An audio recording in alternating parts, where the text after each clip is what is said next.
सत्र 2020-21 में आप सभी विद्यार्थियों का स्वागत है।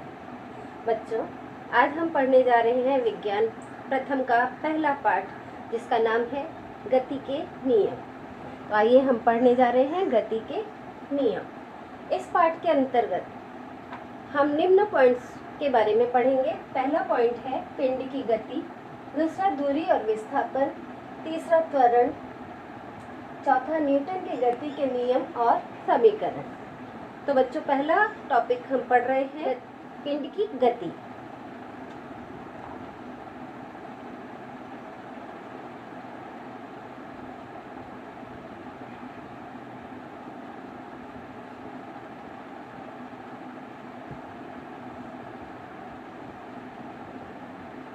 आपने बच्चों गति करते हुए पिंड को देखा है? बहुत सारे पिंडों को आपने गति करते हुए देखा हो। अब यहाँ मेरे हाथ में एक डस्टर रखा हुआ है। आपको क्या दिखाई दे रहा है? ये गतिशील है या स्थिर है? आप कहेंगे ये स्थिर है। अब इसी डस्टर को आप देखेंगे तो आप क्या कहेंगे? डस्टर गतिशील है। ऐसा किस आधार पर आपने कहा? आप सोच सकते हैं या कह सकते हैं कि डस्टर गतिशील है। ऐसा हम इस आधार पर कह सकते हैं, मैं स्थिर हूँ, व्हाइट बोर्ड स्थिर है, इसके सापेक्ष ये अपना स्थान परिवर्तित कर रहा है, इसलिए ये गतिशील है। तो बच्चों, पिंड गतिशील है या नहीं, इसकी परिभाषा हम किस प्रकार से दे सकते हैं? यदि कोई पिंड अपने चारों ओर के पिंडों के सापेक्ष अपना स्थान परिवर्तित करता है तो हम कहते हैं कि वह पिंड गतिशील है। और अगर कोई पिंड अपने चारों ओर के पिंडों के सापेक्ष अपना स्थान परिवर्तित नहीं करता है तो हम कहते हैं कि वह पिंड स्थिर है। तो अब आपको समझ में आ गया होगा पिंड की गतिशीलता और स्थिरता के बारे में। अब बच्चों, कुछ उदाहरण आप दे सकते हैं, जैसे चलती हुई रेलगाड़ी, उड़ता हुआ पक्षी, दौड़ती हुई गिलहरी। ये सभी उदाहरण किसके हैं? गतिशीलता के। पहाड़ पे रखा हुआ पत्थर, डस्टर, ये सभी टेबल पे रखी हुई बुक, ये सभी किसके उदाहरण हैं? स्थिर पिंडों के उदाहरण हैं। अब अगला टॉपिक है बच्चों अपना दूरी और विस्थापन।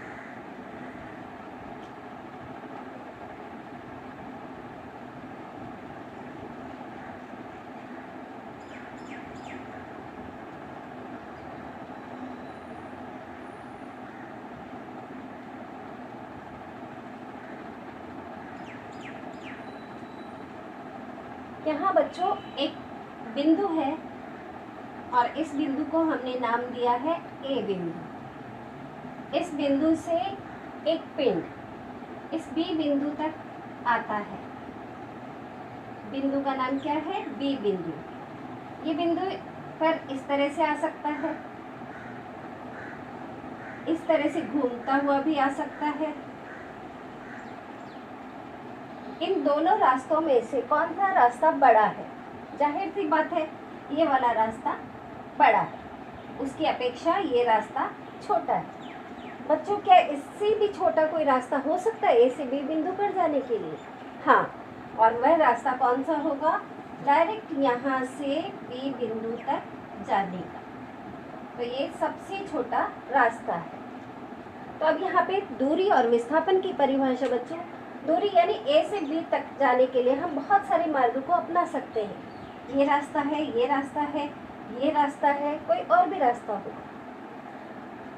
तो जहाँ से दो बिंदुओं के बीच गतिशील रहने पर पिंड द्वारा वास्तविक रूप से या वास्तव में तय किए गए पथ को हम कहते हैं दूरी।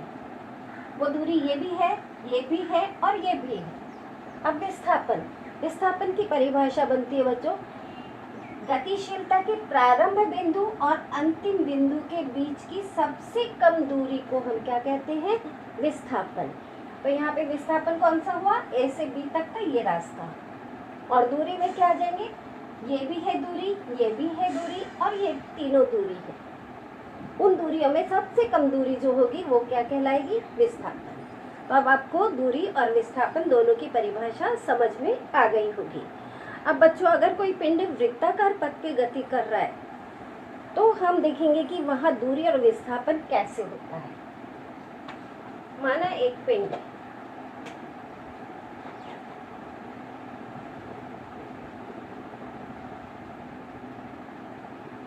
बच्चों अगर कोई पिंड वृत्ताकार मार्ग पर गति कर रहा है तो उसके द्वारा तय की गई दूरी कितनी होगी और विस्थापन कितना होगा, इसके बारे में हम यहाँ जानकारी प्राप्त करेंगे। ये एक वृत्ताकार मार्ग है, इस पर कोई पिंड है इस स्थान को नाम दे दिया ए। यहाँ से पिंड चलना प्रारंभ करता है और इस तरह से गति करता हुआ वापस पिंड बिंदु ए पर आ जाता है। अब उसके द्वारा तय की गई दूरी कितनी होगी, इस वृत्ताकार मार्ग की ये पूरी लंबाई क्या होगी, उसकी दूरी होगी। और वृत्त की ये लंबाई, इसे हम कहते हैं वृत्त की परिधि, यानी उसके द्वारा तय की गई दूरी कितनी होगी, परिधि के बराबर। अब यहाँ पे विस्थापन को देखेंगे तो पिंड ने ए बिंदु से चलना प्रारंभ किया और वापस कहाँ आ गया, ए बिंदु पर ही आ गया। इस स्थान पर प्रारंभिक बिंदु भी कौन सा है, ए, और अंतिम बिंदु भी कौन सा है, ए। यानी दोनों बिंदुओं के बीच का अंतर कितना है, कुछ नहीं, यानी विस्थापन कितना हुआ, शून्य। तो विस्थापन की परिभाषा बच्चों मैंने बताई, गतिशीलता के प्रारंभ बिंदु और अंतिम बिंदु के मध्य की सबसे कम दूरी को हम कहते हैं विस्थापन। तो यहाँ पे विस्थापन कितना हुआ, शून्य, और उसके द्वारा तय की गई दूरी कितनी हुई, परिधि के बराबर। अब बच्चों एक और उदाहरण लेते हैं। यदि कोई पिंड सरल रेखा में गति करता है, माना रास्ता है ये, इस बिंदु को नाम देते हैं P बिंदु और ये बिंदु को नाम देते हैं Q बिंदु। यदि कोई पिंड P बिंदु से Q बिंदु की ओर जाता है, बच्चों अगर कोई पिंड सीधी सरल रेखा में जा रहा है तो दो बिंदुओं के बीच उसके द्वारा तय की गई दूरी और उसके विस्थापन को हम यहाँ पे ज्ञात करेंगे। माना P बिंदु और ये है Q बिंदु, दोनों के बीच की लंबाई कितनी है, 350 मीटर। अब अगर कोई व्यक्ति या कोई गाड़ी यहाँ से चलना शुरू करते हैं तो किधर जा रहे हैं, Q तक। Q तक जाने के बाद वापस रिटर्न हो जाते हैं और किधर आते हैं, वापस P बिंदु तक आते हैं। तो यहाँ से चलना शुरू करके Q तक गए और Q से वापस कहाँ आ गए, P बिंदु पर। तो अंतिम बिंदु कौन सा हुआ बच्चों, P बिंदु। प्रारंभ बिंदु कौन सा हुआ, वो भी P बिंदु है।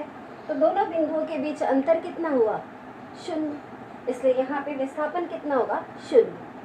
पर इस व्यक्ति जो यहाँ से चल के जा रहा है या गाड़ी जो जा रही है, उसने यहाँ से यहाँ तक आने में यानी P से Q तक आने में कितनी दूरी तय की, 350 मीटर। वापस Q बिंदु से P बिंदु तक आया, यानी कितनी दूरी तय की, फिर से 350 मीटर। कुल कितनी दूरी तय की, 700 मीटर। तो दूरी कितनी हुई बच्चों, यहाँ पे दूरी बराबर 700 मीटर। विस्थापन कितना हुआ बच्चों, विस्थापन बराबर शून्य। तो आपको दूरी और विस्थापन दोनों की परिभाषा समझ में आ गई होगी। एक बार फिर मैं बता देती हूँ। दूरी यानी क्या, दो पिंडों के बीच गतिशील रहने पर पिंड द्वारा वास्तव में तय किए गए पथ को क्या कहते हैं, दूरी। और विस्थापन किसे कहते हैं, गतिशीलता के प्रारंभ बिंदु और अंतिम बिंदु के मध्य सबसे कम दूरी को कहते हैं विस्थापन। तो बच्चों आज के लिए इतना ही।